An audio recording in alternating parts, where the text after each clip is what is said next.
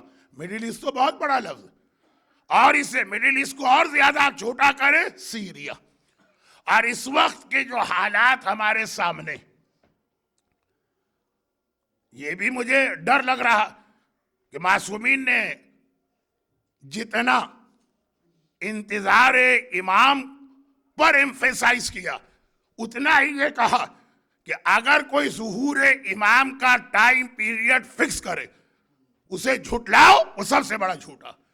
تو ایسا بھی نہ ہو کہ میری مجلس کا امپریشن یہ بنے کہ بس کل امام آنے والے.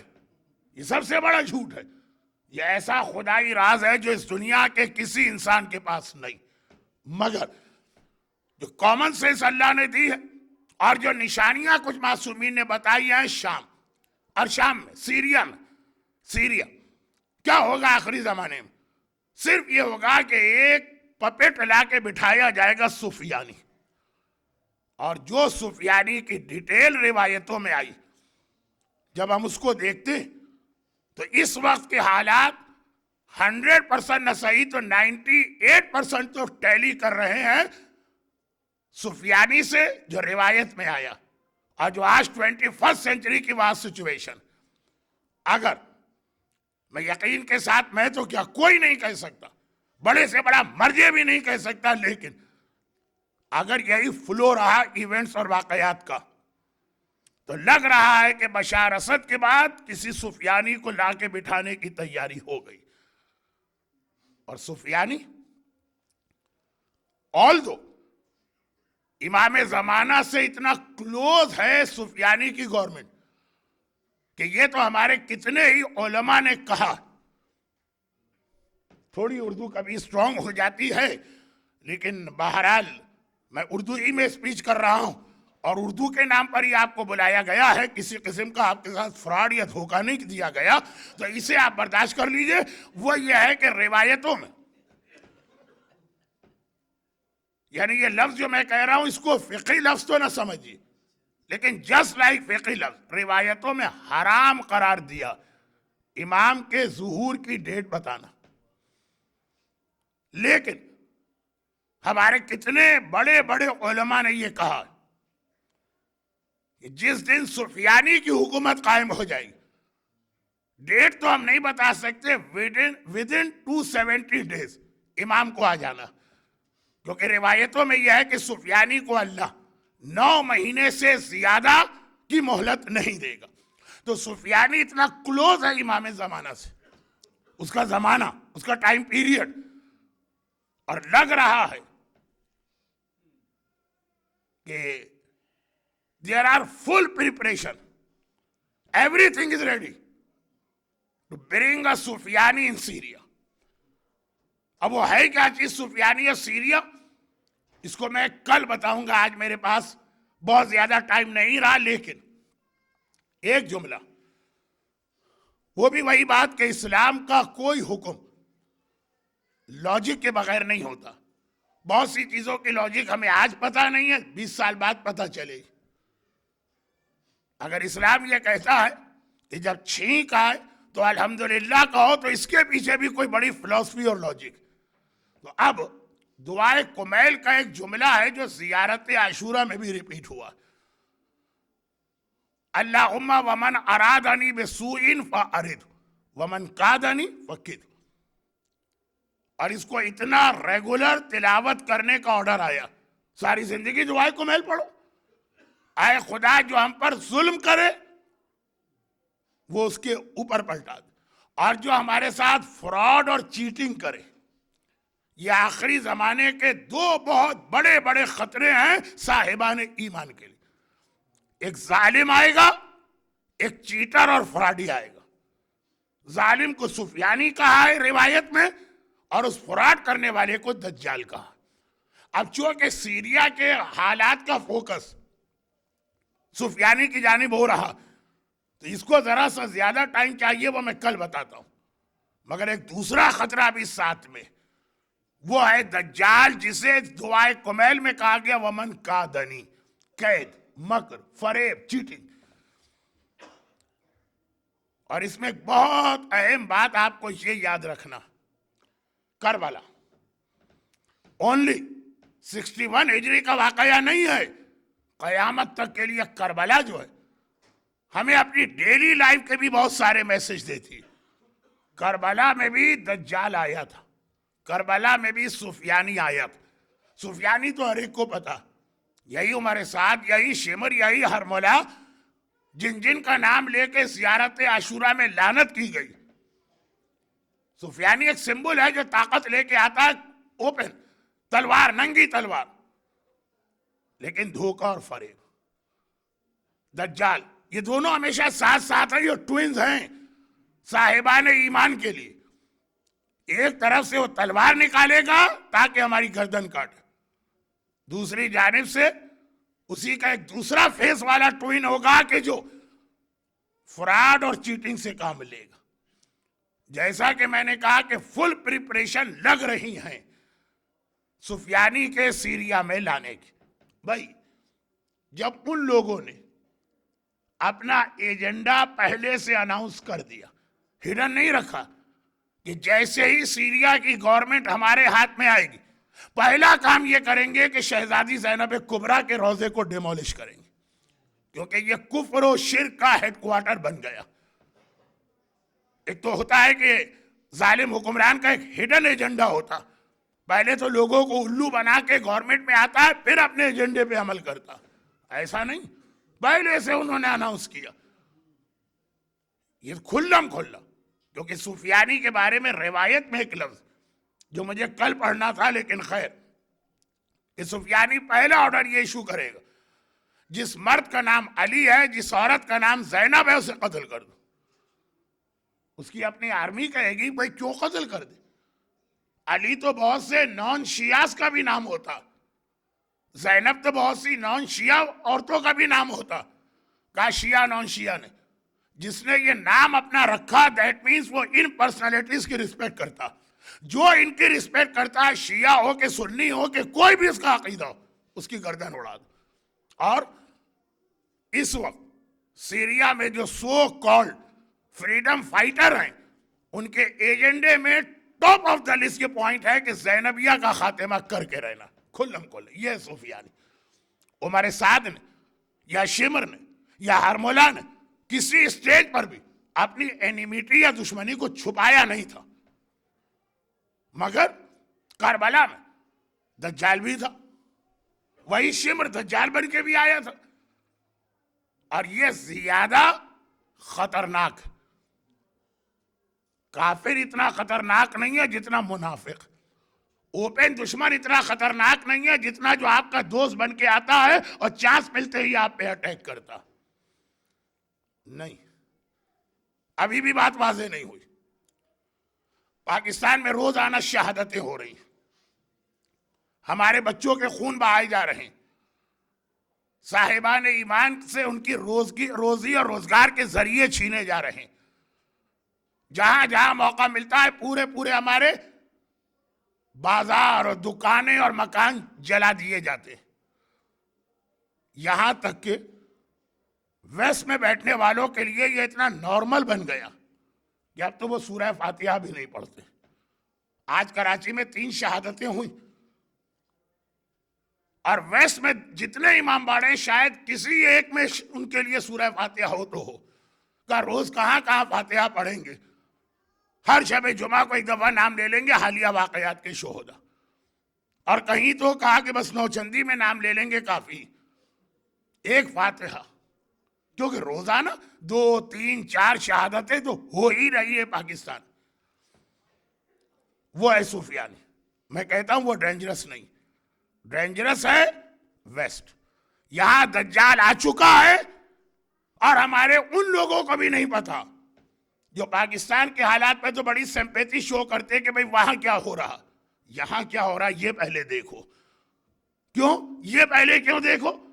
اس کی ڈیٹیل تو کل آئے گی، لیکن صرف ایک جملہ، چھپا دشمن زیادہ خطرناک ہے. دجال is more harmful and dangerous as compared to Sufyani. Syria میں سفیانی آئے گا، دجال یہاں. پاکستان میں سفیانی آ چکا ہے، دجال یہاں. اور ایک چھوٹی سی اس کی ایگزامپل دو، کربلا میں although there was no scope for دجال in کربلا. دجال وہاں کام چلاتا ہے نا جہاں امام معصوم سامنے نہ ہو، لیکن جب امام معصوم بھی ہو اور آرمی بھی ایسی ہو کہ آقا حسین نے کہا آدم سے لے کے آج تک ایسی آرمی کسی کو نہیں ملی، ایک ایک سپاہی ایسا حسین کا حکم ماننے والا، وہاں دجال کا کام نہیں چلتا. لیکن پھر بھی دجال آیا.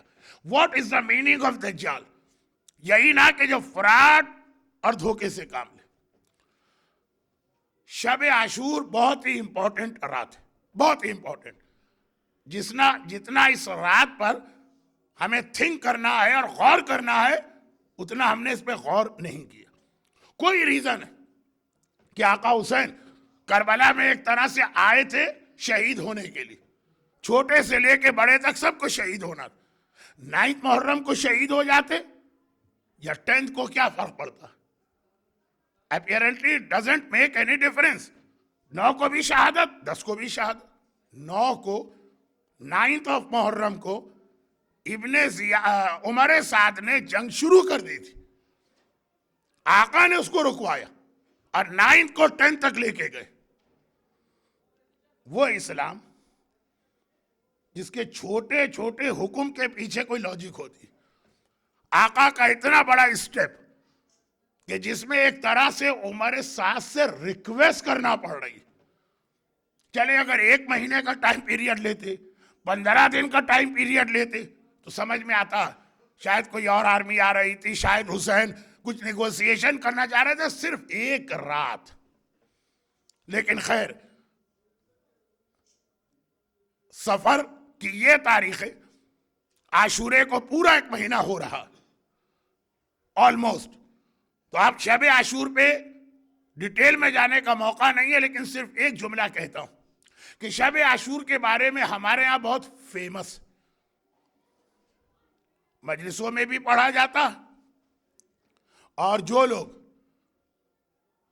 کربلا معلی عاشور کی زیارت پہ گئے، ابھی تو صاحبان ایمان چہلم اور 40 کے لیے جا رہے ہیں، جو عاشور کے لیے گئے ہیں ان کو پتا ہے کہ شب عاشور خیمہ گاہ میں کیا عزاداری ہوتی ہے. شب عاشور و خیمہ گاہ، یہ جناب قاسم کا خیمہ، یہ جناب عباس کا خیمہ، یہ چوتھے امام کا خیمہ. شب عاشور حسین کے خیموں میں ساری رات عبادت ہوتی رہی، کوئی نہیں سویا، حتیٰ ننھی سکینہ بھی نہیں سوئی. پوری رات مرد، عورتیں، بچے سب نے جاگ کے گزارے. یہ حسین کے خیمے ہیں جس کا تھوڑا بہت بیان ہمارے یہاں مجلسوں میں ہو جاتا ہے. مگر سامنے یزید کے خیمے یعنی ہمارے ساتھ کے، وہاں عام سپاہی تو سو رہے ہوں گے، لیکن ایک بہت ہی اہم ہائی لیول میٹنگ عمر سعد کے ٹینٹ میں ہو رہی ہے. اور پوری رات عمر سعد کے ٹینٹ میں جتنے بھی اس کے بڑے بڑے سردار ہیں ان میں سے کوئی نہیں سویا. یہ کل کی جنگ کی پریپریشن نہیں ہے. عمر سعد کے اعتبار سے we are 30,000, they are only 72 including بچے اور بوڑھے. عمر سعد کے حساب سے یہ ہاف این آور کی جنگ ہے، یہ 1 گھنٹے کی، ایکسپٹ سم بنی ہاشم. لیکن یہاں پہ میٹنگ جو ہو رہی ہے نا، 1 point agenda, freedom fighter, so called freedom fighters of Syria, ان کا ایجنڈا بہت لمبا. اس میں ٹاپ پر یہ ایک تھا زینبیہ، اور بھی بہت ساری چیزیں. عمر سعد کے یہاں جو میٹنگ ہے اس کی کیا کہتے ہیں غالباً ایس جی ایم، نہیں ایس جی ایم special general meeting. General meeting نہیں تھی لیکن ایک اسپیشل میٹنگ تھی. اور وہ یہ کہ عمر سعد کہہ رہا ہے کہ کل عاشور کے دن within 30 منٹ یا 1 گھنٹے میں ہم جیت جائیں گے، ایکسپٹ 1 پرابلم، عباس. اس پوری رات عمر سعد کے خیمے کی میٹنگ کا 1 پوائنٹ ایجنڈا ہے عباس. حتیٰ امام حسین کی پرسنالٹی کو بھی ڈسکس نہیں کیا جا رہا. اکارڈنگ ٹو مائی اعتقاد اور یہ ہسٹری سے پروف ہے کہ آقا حسین آقا عباس سے زیادہ بہادر تھے. اور آلدو ایج ڈفرنس 25 کا ہے، پھر بھی حسین عباس سے زیادہ اکیلے عمر سعد کے لیے کافی ہے. لیکن عمر سعد جو ہے وہ آقا حسین نہیں، عباس کا. ہمارا صرف ایک پرابلم ہے 10 محرم عاشورے کا، وہ ہے عباس. اور عباس عمر سعد کے حساب سے یہ پرابلم ایسا کہ ایک اکیلا عباس یہ ہمارے پورے 30,000 کی آرمی کے لیے انف. یہ اگر عباس موجود ہو، حسین اپنی ساری آرمی کو پیچھے ہٹا لے. بھائی عمر سعد کو تو نہیں معلوم نا کہ نیکسٹ ڈے آقا حسین کس طرح سے کربلا کا جہاد کریں گے. یعنی ہم اور آپ اگر ہوتے، کافر نہیں، منافق نہیں، لیکن گناہگار صحیح، لیکن ذرا کامن سینس رکھتے، ہم پوری کربلا کی آرمی کو، حسین کی آرمی کو ہٹا لیتے. جب ایک سپاہی ہمارا کافی ہے پورے 30,000 کے لیے، عباس تم کو جانا ہے اکیلے. اور عباس تو کہہ چکے کہ 1 گھنٹے میں جنگ جیت کے میں لاؤں گا. ایک بار نہیں، عباس نے بار بار کہا. ضرورت کیا ہے اکبر کو اور قاسم کو اور اون کو اور محمد کو اور اصغر کو اور حبیب ابن مظاہر کو، مسلم ابن اسجع کو اور بریر حمدانی کو، اور ان سب کو بھیجنے کی ضرورت کیا؟ یہ حسین کے آرمی کو بھی پتا ہے اور عمر سعد کو بھی پتا. ایک عباس کافی. انہیں معلوم ہی نہیں تھا کہ عباس فجر سے لے کے عصر تک ریکویسٹ کرتا رہے گا مجھے میدان میں جانے دیجیے. اور حسین عباس کی ہر ریکویسٹ قبول کرنے والے یہ والی ریکویسٹ قبول نہیں کریں گے. انہیں کیا پتا تھا کہ جب عصر کے وقت عباس کو اجازت ملے گی تب بھی یہ ریسٹرکشن ہوگی، جنگ نہیں کرنا، خالی پانی لے کے آنا. اور حسین یہ ریسٹرکشن میں اتنے اسٹرکٹ ہوں گے کہ عباس سے کہیں گے اپنی تلوار بھی کھول کے یہاں رکھ جاؤ، تلوار ہو ہی نہیں تمہارے ہاتھ میں. سپاہی کے پاس تلوار ہو کبھی بھی جوش میں آ کے تلوار چلا سکتا، تلوار تک عباس کی رکھوا لیں گے، خالی نیزہ دے کے بھیجیں گے. یہ عباس تمہارا کام ہے، جو دریا پہ سپاہی ان کو ہٹانا. کیا پتا نہ عمر سعد کو معلوم، نہ عباس کو معلوم، نہ ہمیں اور آپ کو معلوم. شب عاشور کی بات کر رہا ہوں تو عمر سعد کی ٹینٹ میں جو میٹنگ ہو رہی ہے، 1 پوائنٹ ایجنڈے پر کہ عباس کا کیا سلوشن نکالو. اور یہ کیوں؟ وہ لوگ کوئی عباس کا کلمہ تو نہیں پڑھتے ہیں، وہ کوئی عباس کے وفادار تو ہیں نہیں. آخر کیوں وہ عباس سے اتنا ڈر رہے ہیں کہ ایک اکیلا عباس، a single Abbas enough for full army of Yazid؟ کیوں آخر؟ میں اکثر ایک جملہ کہتا ہوں، اس کی ڈیٹیل میں کبھی جاتا ہوں کبھی ضرورت نہیں. یہ enemies of Islam, enemies of اہل البیت گمراہ ہیں، جہنمی ہیں، بے وقوف نہیں. ٹھیک ہے، مولا نے کہا کہ ان کے پاس عقل نہیں ہے، مکاری ہے، چالاکی ہے. بہرحال عیاری اور مکاری ہے ان کے پاس، ایک جس کو عقل نہیں کہہ سکتے لیکن عقل جیسی ایک چیز. وہ عباس کو اتنا کیوں ڈر رہے ہیں؟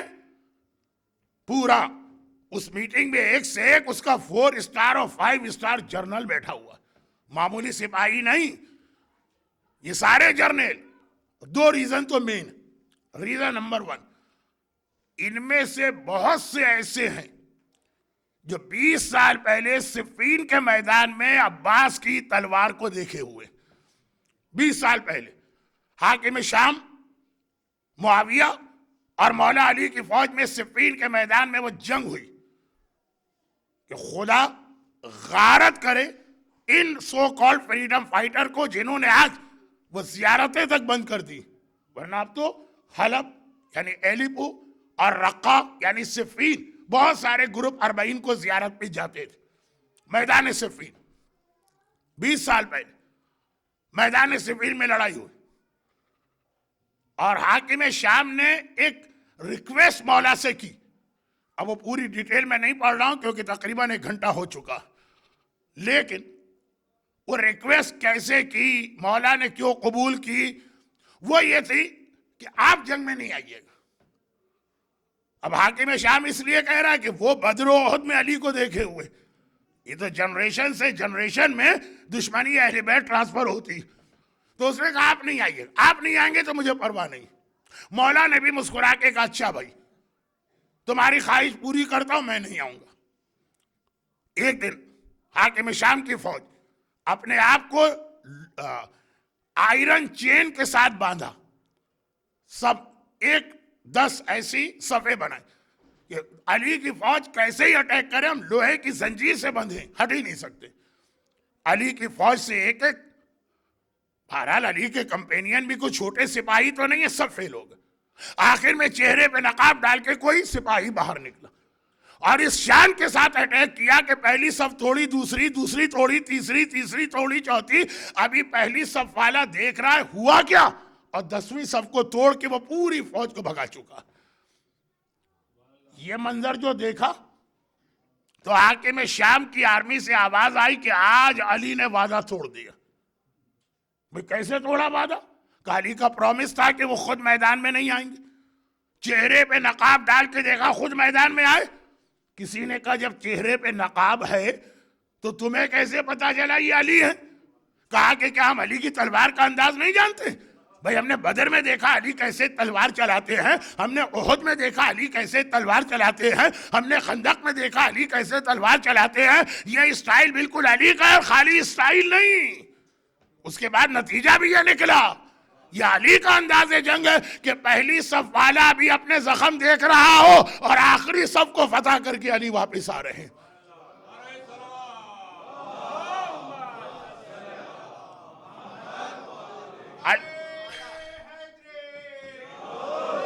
یہ علی ہیں، وعدہ کیا تھا کہ میدان میں نہیں آئیں گے، آئے اور چہرے پہ نقاب ڈالی۔ ابھی حاکم شام کے کیمپ سے علی کے خلاف یہ باتیں ہو رہی کہ اچانک دیکھا اپنی آرمی سے علی مسکراتے ہوئے نکلے اور اس نقاب پہنے والے کے پاس گئے۔ ہاں یہ دو علی کیسے ہو گئے؟ علی تو یہ آ رہے، یہ تو علی ابھی ہم کو آتے نظر آئے اپنی فوج میں سے، تو یہ کون ہے؟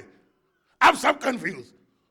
ایک بار علی نے آ کر گلے سے لگایا اس سپاہی کو، چہرے سے نقاب ہٹائی تو سب نے دیکھا کہ عباس جن کی ایج اس وقت 13 سال کی تھی وہ گھوڑے پہ مسکرا رہے ہیں۔ عباس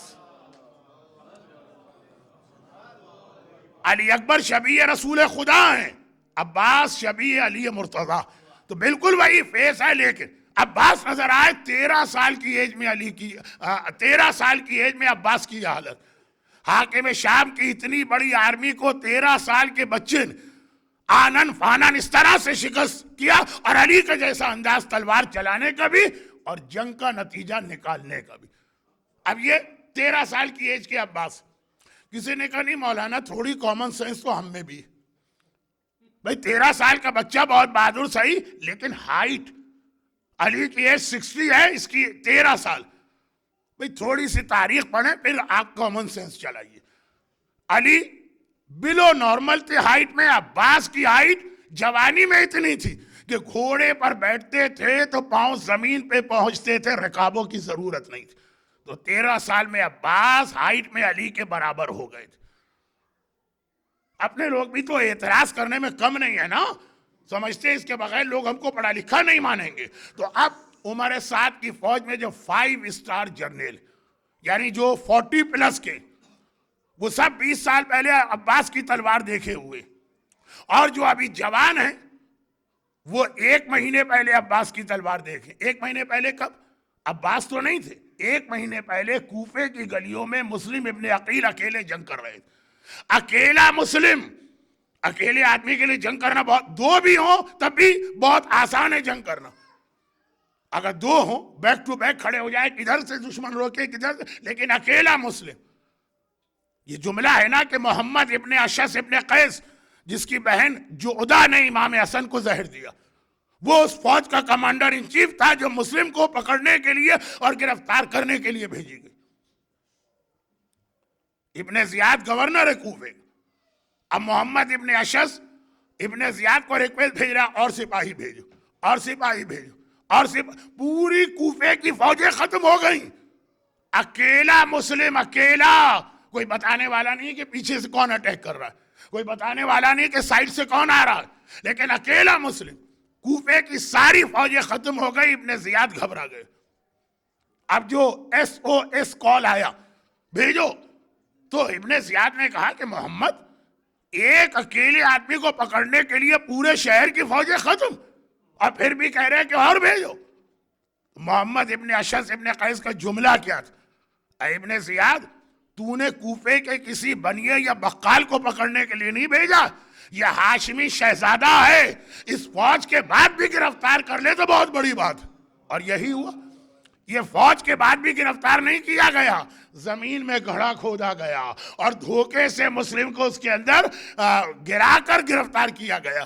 صرف ایک مہینے پہلے، وہ 9 ذی الحجہ، یہ 9 محرم کی میٹنگ، جو جوان ہیں انہوں نے ایک مہینے پہلے دیکھا جب مسلم اتنے بہادر ہیں تو یہ تو پھر بھی عباس ہیں۔ عباس مسلم علی کے داماد ضرور ہیں لیکن بیٹے عقیل کے ہیں، عباس تو بیٹے بھی علی کے ہیں۔ تو اب دیکھیے، فوج میں جو سینئرز ہیں وہ عباس کی 13 سال کی ایج کی تلوار دیکھے ہوئے، اور جو جونیئر ہیں وہ ایک مہینے پہلے مسلم کی تلوار دیکھے ہوئے۔ چنانچہ دونوں گروپس ایک پوائنٹ کے اوپر متفق کہ جب تک کہ عباس حسین کی فوج میں ہے اٹ از امپاسبل کہ حسین کو شکست دی جائے، عباس کو کسی طرح سے توڑنا۔ ہاں، اگر ان کو معلوم ہوتا کہ حسین عباس کو تلوار ہی نہ چلانے دیں گے تو بات ہی کچھ اور ہوتی۔ ابھی تو یہ سمجھ رہے ہیں کہ صبح سب سے پہلے حسین عباسی کو بھیج دیں گے۔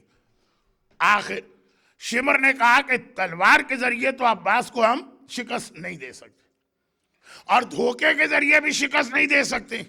مسلم اکیلے تھے، ان کو کیا پتا کہ پیچھے کون سا گڑھا۔ عباس اکیلے نہیں ہے، حسین کا لشکر ہے، پوری فوج ہے۔ اب کیا کیا جائے؟ تب شمر نے کہا اب میں دجال بنتا ہوں، یعنی اس کے الفاظ یہ نہیں ہے لیکن جو کہتے ہیں نا hidden under the line message, میں بغیر تلوار چلائے عباس کو حسین سے الگ کرتا ہوں۔ دشمن ہمیشہ اپنے دماغ سے سوچتا، جیسے دشمن کی بچیوں کو اگر یہ میک اپ اور یہ ننگے کپڑے اور یہ مکس گیدرنگ دکھاؤ وہ ویسی بن جاتی، وہ سمجھتا ہے کہ زینب کی ماننے والی بھی ایسی بنے گی۔ بھائی اس مومنہ کا جو دماغ ہے اس میں کمپیوٹر کا ایک بالکل ڈیفرنٹ پروگرام جو ہے نا وہ ڈاؤن لوڈ ہے یا اپلوڈ ہے، جو بھی آپ کہیے۔ اس مومنہ کے دماغ میں سیرت فاطمہ، اس مومنہ کے دماغ میں سیرت زینب کبریٰ، اس مومنہ کے دماغ میں سیرت سکینہ۔ تم جتنا بھی بے حجابی کو پروموٹ کرو یہ بے حجابی میں نہیں آئے گی، تمہاری بچی آ جائے گی۔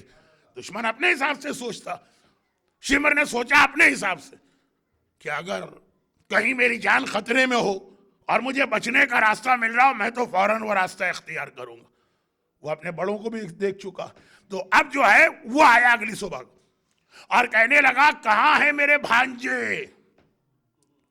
عباس اس وقت حسین کے خیمے میں تھے، کیونکہ حسین فائنل انسٹرکشن دے رہے تھے عباس کو کہ اب کس طرح جہاد شروع کرنا ہے۔ 10 محرم جسٹ آفٹر فجر نماز۔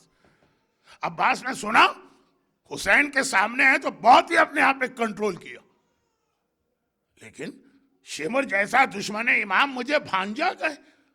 اب یہ بھانجا کیا؟ یہ بھانجا دجال کا ایک اٹیک ہوتا، کیونکہ ام البنین کا تعلق جس قبیلے سے ہے شمر کا تعلق بھی اسی قبیلے سے تھا، خالی ایک قبیلے سے تعلق تھا، ریلیشن کوئی نہیں تھا۔ تو اس نے اس سے فائدہ اٹھایا کہ میرے قبیلے کی لڑکی ہے ام البنین، وہ میری بہن۔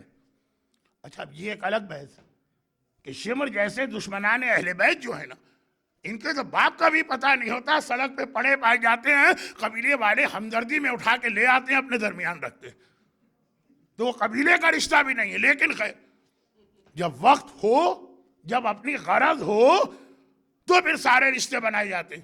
ہمارے یہاں کراچی میں اب کوئی مومن تو اتنا تو ڈیگریڈ نہیں ہو سکے گا نا، مومن ہوتا، لیکن وہاں بھی کبھی کبھار بھائی بہن کے رشتے بن جاتے۔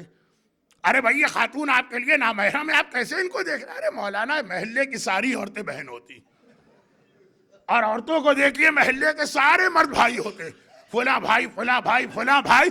بھائی کا مقصد کیا ہے؟ بھائی کا مقصد یہ ہے کہ اس کے لیے قربانی دی جائے، یہ نہیں ہے۔ مقصد صرف یہ ہے کہ مکس گیدرنگ جائز ہو جائے اور بے حجابی جو ہے وہ کسی طرح حلال ہو جائے۔ مولانا 21ویں صدی کی نشانی یہ ہے کہ بھائی بہن میں پردہ کروایا جائے گا، وہ تو ہمارے بھائی جیسے ہیں، وہ بھائی جیسے ہیں، یہاں سے بات ہوتی ہے پھر وہ بھائی سمجھ کے اسی انداز سے نامحرم اور محرم و نامحرم اٹھ جاتا ہے۔ یہ بھی دجال کا اٹیک۔ کوئی رشتہ نہیں ہے، بھائی بہن کا رشتہ بنایا جا رہا ہے مدد کے لیے نہیں، ہمدردی کے لیے نہیں، بے حجابی کے لیے، مکس گیدرنگ کو پروموٹ کرنے کے لیے، برتھ ڈے پارٹیوں میں ایک ساتھ کندھے سے کندھا ملا کے فوٹو کھنچوانے کے لیے، دلہن کی رخصتی کے وقت اسٹیج میں اس کے برابر آ کے بیٹھنے کے لیے، یہ بھائی ہیں ہمارے، وہ بہن ہیں ہماری، اور شریعت کہاں گئی؟ ارے وہ تو ختم۔ تو چلیں خیر، خلاصہ یہ کہ اس بھائی بہن کے درمیان جب شریعت ماری جاتی ہے اس کا نام دجال، جب تلوار سے شریعت ماری جائے اس کا نام سفیانی، اور جب بھائی بہن کے نام پر شریعت ماری جائے اس کا نام دجال ہے۔ شمر نے آ کے بہن کا رشتہ بنا لیا۔ جناب عباس حسین سامنے تھے تو برداشت کیا، ورنہ یہی ایک جملہ جلال آتا شمر کی گردن اڑ جاتی۔ حسین نے کہا عباس شمر تمہیں بلا رہا ہے، جا نہیں رہے ہو؟ کہا مولا وہ آپ کا دشمن نجس زبان سے مجھے بھانجا کہے۔ حسین نے کہا مجھے بھی پتا ہے، لیکن چونکہ وہ رشتے کا نام لے رہا ہے تو جا کے بات تو سن لو گے۔ اور شمر نے کہا عباس مبارک ہو، مبارک ہو۔ یہ دجال کام اپنے فائدے کے لیے کرے گا، شو ایسا کرے گا جیسے آپ کو فائدہ پہنچا رہا۔ مبارک ہو عباس، تمہیں پتا ہے تمہاری بہن ہمارے قبیلے کی تھی، ہمیں بڑی محبت ہے اپنے قبیلے والوں سے، میں یزید سے تمہارے لیے امان نامہ لکھوا کے لے آیا ہوں، اپنے تینوں بھائیوں کے ساتھ یہاں سے نکل جاؤ، ہم کچھ نہ کہیں گے۔ گھبرا شمر رہا ہے عباس کی وجہ سے، شو ایسا کر رہا ہے جیسے عباس کے اوپر نعوذ باللہ کوئی احسان کر رہا۔ جب $100 میں $20 آپ پہ خمس واجب ہوتا اور مرجع یہ خمس لیتا ہے تو مرجع احسان کر رہا ہے اس آدمی پر جس کے مال کو پاک کیا ہے اس نے، لیکن خمس دینے والا ایسا شو کرتا ہے جیسے میں مرجع پہ کوئی احسان کر کے آ رہا ہوں۔ خمس دینے والوں میں سے بعض کو آپ دیکھیں گے ان کی مینٹلٹی ایسی کہ ایسا لگتا ہے کہ ساری مرجعیت ان کے $15 کے اوپر چل رہی ہے۔ یہ ایک موضوع ہے جو ابھی آخری جملے آ چکے ہیں وہ اسی کے بارے میں، لیکن اس کی تفصیل کل آئی۔ عباس میں تمہیں اور تمہارے بھائیوں کو بچا کے لے جا رہا ہوں، یہ یزید سے میں نے امان نامہ لکھوایا ہے، چلے جاؤ تمہیں کچھ نہ کہیں گے۔ اور عباس نے بے اختیار کہا میرا آقا حسین۔ شمر نے کہا حسین تو اگر کسی جانور کے بل میں بھی جائیں تو وہاں بھی جا کے ان کا خون بہائیں۔ عباس نے کہا تف ہو تیرے امان نامے پر، نہیں چاہیے مجھے یہ امان، یہ کہہ کے عباس آگے۔ پیغام کیا بنا؟ یہ مشہور واقعات کو جوڑ کے نتیجہ تو نکالے۔ پیغام یہ بنا کہ دشمن کا ایک طریقہ کربلا میں یہ تھا اور امام زمانہ کے وقت یہ ہوگا اور آج کل چل رہا ہے کہ قوم کو اپنے رہبر اور لیڈر سے الگ کیا جائے گا، لیڈر اور قوم کے درمیان اختلافات ڈلوانے کی کوشش کی جائے گی۔ اب لیڈر تو بہرحال لیڈر ہوتا، قوم کے ذہنوں میں شکوک و شبہات پیدا کیے جائیں گے۔ کبھی یہ مسئلہ مرجعیت کے حوالے سے آتا ہے کہ سارے مراجع ٹارگٹ بنتے ہیں، کبھی یہ مسئلہ ولایت فقیہ کے حوالے سے آتا ہے، کبھی یہ مسئلہ پاکستان کے شیعوں کے لیے وہاں کی قیادت کے حوالے سے آتا ہے۔ یہ دجالیت۔ جب قوم کو اس کے رہبر سے الگ کیا جائے، وہ قوم بھیڑ کے اس گلے کی مانند ہے جس کا کوئی نگہبان نہ ہو۔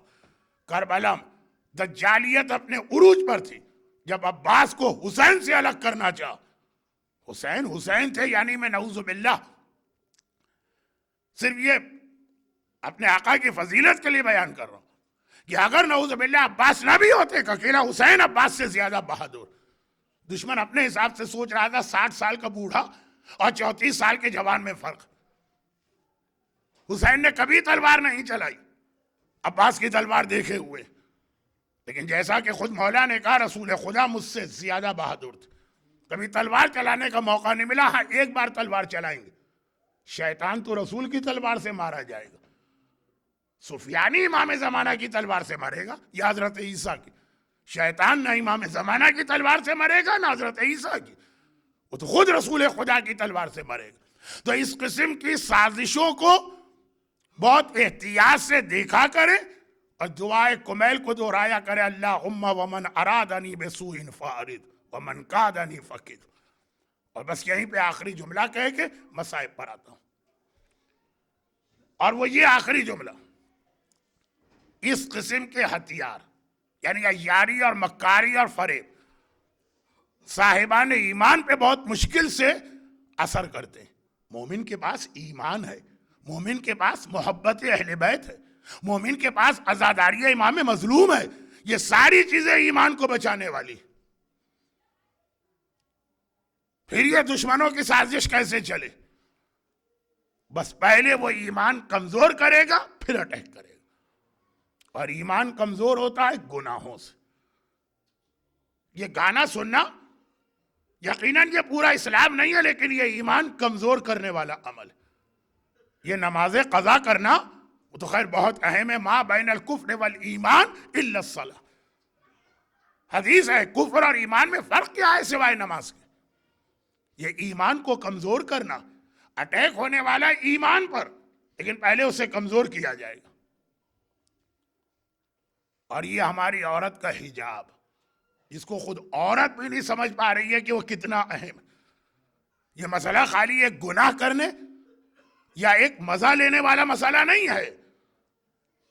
مسئلہ ہے یہ چیزیں ایمان کمزور کرتی ہے. جب ایمان کمزور ہوتا تو پھر حملہ ہوتا ہے ڈائریکٹ ایمان کے اوپر. تو اسلام نے اس کو اتنا طاقتور